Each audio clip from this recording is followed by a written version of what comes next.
tumatanda ang tinatama ng stroke.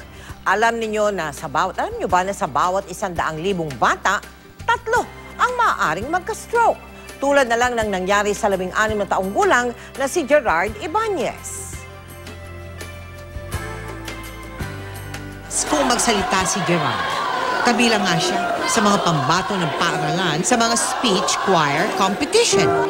Pero sa isang iglap, di na ba muling naging sanggol si Gerard na natututo pa lamang magsalita? Biglang may kumalabog sa sahig. Siya pala nalaglag. Tapos nung niyakap ko siya at itinayo, hindi na siya makatayo. Tapos habol na yung hininga niya. Ngumingiwi na yung bibig niya pa ganun. Si Gerald kasi na-stroke siya, no? Naapektuhan yung kaliwang bahagi ng utak niya. Yung ugat niya papunta sa utak na barahan. Nagkaroon siya ng hemiparesis or panghihina ng kanang bahagi ng katawan. Sabi niya sa akin, Papa, kahit mahirap lang tayo, magpapakilala tayo dahil sa pagsisikap ko ganun. Ang hirap eh. Iisa lang siya. Matanda na kami. Siya yung inaasahan sana namin. Gagraduate na sa high school ngayong Marso si Gerard.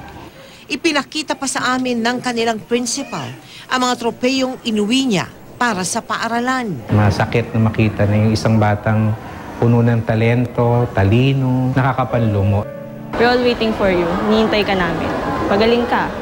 Sa panalangin, kumakapit ang pamilya. Kailangan ni Gerald ng isang intense rehabilitation. So, kailangan nun mga physical therapies. At patuloy silang naniniwala na matutupad ang mga pangarap ni Gerard. Mahal na mahal po namin yung anak namin kasi napakabait niyang anak at napakasipag.